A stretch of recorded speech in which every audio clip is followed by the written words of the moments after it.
Shalom, apa kabar Bapak Ibu Saudara yang kekasih di dalam Tuhan? Kita bersyukur kepada Tuhan kalau hari ini kita masih bisa mendengarkan firman Tuhan. Di tengah situasi yang mungkin sampai hari ini kita merasa begitu takut, mencekam. Tapi kita bersyukur kita masih bisa mendengar firman Tuhan. Ada sesuatu yang indah yang kita bisa pelajari dari setiap peristiwa. Kita bersyukur untuk keluarga kita bersyukur untuk sahabat-sahabat kita bersyukur untuk semua anugerah Tuhan. Kekasih-kekasih Tuhan yang Tuhan kasihi, hari ini kita akan belajar bagaimana berespon dengan benar. Menanggapi situasi apapun kita tetap santai, kita tetap percaya bahwa Tuhan itu selalu memiliki maksud yang baik. Ya, tidak selama-lamanya sesuatu yang menakutkan itu membuat kita menjadi takut, tapi sesuatu yang membangkitkan iman kita. Hari ini kita akan belajar, kita berdoa terlebih dahulu. Bapa yang baik yang kami kenal di dalam nama Tuhan Yesus, kami bersyukur untuk anugerah-Mu. Kami berterima kasih untuk waktu-waktu yang Tuhan beri. Kami bersyukur untuk pemeliharaan Tuhan sepanjang hari sampai hari ini. Kami berterima kasih untuk berkat Tuhan atas keluarga, atas teman-teman, atas saudara-saudara kami. Terima kasih sebentar kami dengar firman Tuhan. Biar lewat firman-Mu kembali kami akan dikuatkan, kami akan diteguhkan. Terima kasih Tuhan, berkati kami di dalam nama Yesus. Amin. Baik, kekasih-kekasih Tuhan yang Tuhan kasihi. Hari ini kita akan belajar bagaimana ketika kita menghadapi situasi apapun ya, kita tetap memiliki respon yang benar. Ya, sederhana sekali saudaraku. Ada satu cerita bagaimana 12 pengintai itu memiliki respon yang berbeda, yang 10 memiliki respon yang menakutkan buat mereka, tapi 2 orang yaitu Yosua dan Kaleb memiliki respon yang benar. Tapi sebelumnya mari kita lihat Alkitab kita dulu. Saudaraku, di dalam Yakobus 1 ayat 19 firman Tuhan mengatakan, "Hai saudara-saudara yang kukasihi, ingatlah hal ini. Setiap orang hendaklah cepat untuk mendengar, tetapi lambat untuk berkata-kata dan juga lambat untuk marah." Bapak Ibu Saudara yang kekasih di dalam Tuhan, coba kita renungkan ini saudaraku. Apakah ketika ada situasi yang menekan kita, kalau ada situasi yang menekan kita, kita merasa seperti apa reaksi kita?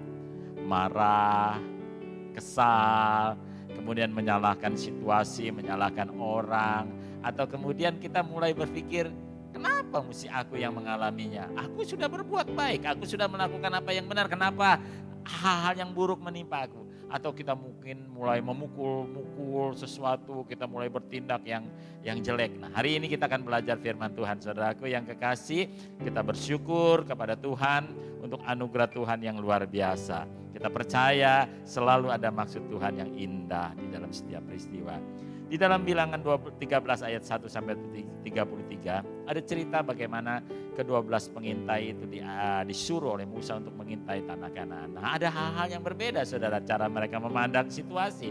Memang di Kanaan itu tempatnya memang luar biasa, temboknya besar, tinggi dan sangat menakutkan orang-orangnya. Dan 10 orang ini memiliki pandangan yang jelek, yaitu mereka ketakutan. Bahkan mereka mengibaratkan diri mereka seperti belalang. Dan 2 orang yaitu Yosua dan Kaleb memandang segala sesuatu dengan pandangan yang positif karena mereka percaya ada selalu maksud Tuhan di dalam setiap peristiwa ini. Nah, inilah yang membedakan. Ketika kita menghadapi situasi yang menekan kita, kita memiliki mental belalang, mental pengecut, mental pecundang atau memiliki mental seorang pemenang. Nah, saudaraku, ini ditentukan oleh setiap kita masing-masing. Seberapa jauh, seberapa besar, seberapa tinggi, seberapa cinta saudara kepada Tuhan, itu menentukan respon kita. Karena itu mari kita belajar bagaimana caranya menghadapi situasi ketika kita mengalami bencana, masalah, persoalan, hal-hal yang menekan kita. Kita selalu memiliki pengharapan di dalam Dia, ya, memiliki sesuatu yang berbeda. Roma 8 ayat 37 berkata, "Tetapi dalam semuanya ini kita lebih daripada orang-orang yang menang oleh Dia yang mengasihi kita." Nah, bagaimana caranya supaya kita menjadi seorang pemenang, saudaraku? Yang pertama saya mencatatnya adalah percayalah bahwa Tuhan selalu memiliki tujuan yang selalu baik. Ingat, saya ulang, Tuhan selalu memiliki tujuan yang baik ya dalam setiap peristiwa apapun yang kita alami. Percaya, tidak ada maksud Tuhan yang jelek. Dalam Yeremia 29 ayat 11 Tuhan berkata, sebab aku tahu rancangan-rancangan yang ada padaku mengenai kamu, demikianlah firman Tuhan, yaitu rancangan damai sejahtera dan bukan rancangan kecelakaan, dan yang memberikan kepadamu hari depan penuh dengan harapan. Saudaraku yang kekasih, Tuhan katakan hari depan penuh harapan. Segala apapun yang terjadi dalam hidup kita, Tuhan selalu memiliki berikan kepada kita pengharapan. Pengharapan itu artinya selalu ada hal-hal yang baik. Bapak Ibu Saudara, mari kita mulai belajar mengimani. Apapun yang terjadi, kita percaya Tuhan memiliki maksud dan tujuan yang luar biasa dalam hidup kita. Barangkali lewat masalah, lewat peristiwa, kita sedang diajar untuk memperkuat otot-otot iman kita di dalam Tuhan. Supaya kita bertambah kuat di dalam Dia. Itulah rancangan Tuhan yang baik buat kita. Tidak menjadi orang Kristen yang mudah patah, yang loyo. Tapi belajar bagaimana menikmati kasih Tuhan di dalam hidup. Yang kedua adalah sabar dalam menghadapi apapun. Dan percaya Tuhan sedang mempersiapkan jawaban doa kita. Saudara, ini luar biasa. Sesuatu yang berbeda. Yang pertama, kita percaya bahwa Tuhan punya tujuan yang baik. Yang kedua adalah percayalah, sabar menunggu waktu Tuhan menjawab doa kita. Dia selalu memiliki kairos yang tepat, waktu yang tepat, waktu Dia untuk kita. Supaya kita semua mendapat jawaban dari Tuhan. Tidak ada doa yang tidak mendapat jawaban dari Tuhan, percayalah itu. Saudara yang kekasih di dalam Tuhan, mari kita belajar sabar. Belajar sabar. Yakobus 1 ayat 12 berkata, berbahagialah orang yang bertahan di dalam pencobaan. Sebab apabila ia sudah tahan uji, ia akan menerima mahkota kehidupan yang dijanjikan Allah kepada barang siapa yang mengasihi Dia. Saudaraku yang kekasih, Yakobus sudah mencatat, berbahagia kalau kita sedang mengalami pencobaan. Kenapa disebut berbahagia? Karena kita terpilih untuk naik kelas lebih tinggi lagi. Iman kita akan ditambahkan oleh Tuhan. Bersyukur kepada Tuhan. Jangan kesel, jangan marah, jangan kecewa oleh karena masalah itu. Kemudian kita marah kepada orang lain, marah situasi, marah juga kepada Tuhan. Saudaraku yang kekasih, Tuhan selalu baik buat kita. Sabar menunggu waktu Tuhan. Ingat, waktu Tuhan adalah waktu yang terbaik. Jangan pernah lupakan itu. Walaupun mungkin kita menunggu lama, ya kita sepertinya tidak mendapat jawaban dari Tuhan. Lama sekali kita sudah berdoa, bahkan kita berpuasa, mungkin kita berharap-harap, tapi kita percaya. Saudaraku, sekali lagi saya mau ajak Bapak Ibu Saudara tetap percaya, menantikan waktu Tuhan. Jangan lupakan itu. Nah, kuncinya untuk bisa menerima berkat-berkat Tuhan, sabar itu adalah tetap percaya ada selalu hal-hal yang bisa kita kerjakan. Contohnya, peristiwa yang menakutkan. Hal-hal yang mungkin pada hari-hari ini membuat kita menjadi ketakutan. Apakah kemudian kita menjadi kalah? Apakah orang Kristen kemudian sembunyikan imannya. Kemudian kita merasa tertindas. Saudaraku yang kekasih di dalam Tuhan. Ada sisi positifnya, kita bisa lihat. Sekarang mungkin gedung gereja tutup, tidak ada ibadah secara menyeluruh. Tapi kita bisa lihat sekarang gereja tumbuh di mana-mana, di setiap keluarga. Mereka menjadi gereja-gereja kecil begitu banyak. Orang yang tadinya tidak berdoa sekarang berdoa. Orang yang tadinya tidak membaca Alkitab sekarang membaca Alkitab. Orang yang tadinya tidak menyembah sekarang menyembah kepada Tuhan. Semua keluarga sekarang sedang menyembah Tuhan, mencari wajah Tuhan. Bukankah ini satu sisi yang positif? Sesuatu yang luar biasa. Mungkin selama ini kita bisa melihat Bapak Ibu terlalu sibuk mencari uang, mencari kedudukan, mencari kekayaan, sehingga tidak punya waktu lagi untuk bersekutu dengan keluarga, menyembah Tuhan. Tapi lihat, luar biasa Tuhan.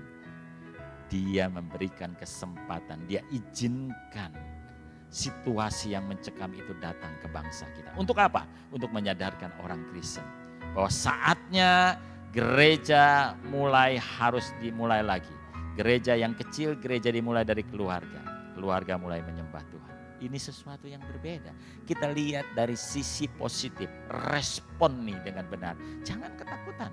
Kita selalu punya hal yang indah. Kita selalu memiliki hal-hal yang indah. Kita percaya janji Tuhan itu selalu baik. Kekasih-kekasih Tuhan, kita percaya anugerah Tuhan yang sempurna itu besar di dalam hidup kita. Lebih daripada segala apapun. Jangan sampai ketakutanmu membunuhmu. Jangan sampai kecemasanmu membunuhmu. belajarlah berkata kepada Tuhan, Engkau jauh lebih besar dari segala apapun. Jauh lebih besar dari segala hal-hal yang mungkin menakutkan. Saudara, kemudian hal apa yang positif dalam hidup kita? Saudaraku, perhatikan di sekeliling saudara. Mungkin saudara masih punya bekal untuk hidup. Kalau saudara sekarang sedang ada di dalam satu kehidupan yang mungkin selama ini kita bisa keluar masuk seenaknya, tapi sekarang pemerintah melarang kita keluar masuk berkumpul bersama. Tapi satu hal yang saudara harus tahu, banyak orang-orang yang membutuhkan makanan. Mereka mau tidak mau mereka harus kerja. Karena itulah hasil mereka. Seperti tukang-tukang tambal ban, tukang-tukang pedagang-pedagang kecil, mereka-mereka yang selama ini mungkin mencari makan mereka, mencari usaha mereka dari hal-hal yang kecil. Lantas siapa yang memberi mereka makan sekarang? Kalau mereka sendiri pada saat sekarang oleh pemerintah dilarang untuk melakukan kegiatan apapun. Apa yang mereka akan lakukan? Tuhan kembali memberikan kesempatan buat gereja untuk bertindak. Saatnya gereja tidak boleh egois. Saatnya setiap anak-anak Tuhan tidak boleh egois memikirkan dirinya sendiri. Tuhan kasih kesempatan untuk kita melakukan apa yang baik. Tuhan memberi kesempatan untuk kita melakukan apa yang benar. Ini saatnya gereja harus belajar. Ini saatnya gereja harus saling berbagi. Gereja harus melihat ke depan, melihat keluar, melihat sekeliling. Bagaimana setiap orang membutuhkan. Ini saatnya gereja harus bertindak. Saudaraku yang kekasih, saya mengajak setiap anggota jemaat untuk mengumpulkan seberapapun yang Anda miliki. Kita berikan sesuatu. Kita berikan sesuatu untuk orang-orang yang membutuhkan. Kita kasih mereka makanan. Saudara, ini penting buat kita. Ini saatnya gereja bertindak. Jangan lupa Tuhan kasih kesempatan buat kita. Anggaplah ini kesempatan terakhir buat kita. Supaya kita melakukan apa yang baik. Kita lakukan dengan sungguh-sungguh. Kita lakukan dengan tulus. Selalu ada hal yang baik buat kita lakukan di dalam hidup kita.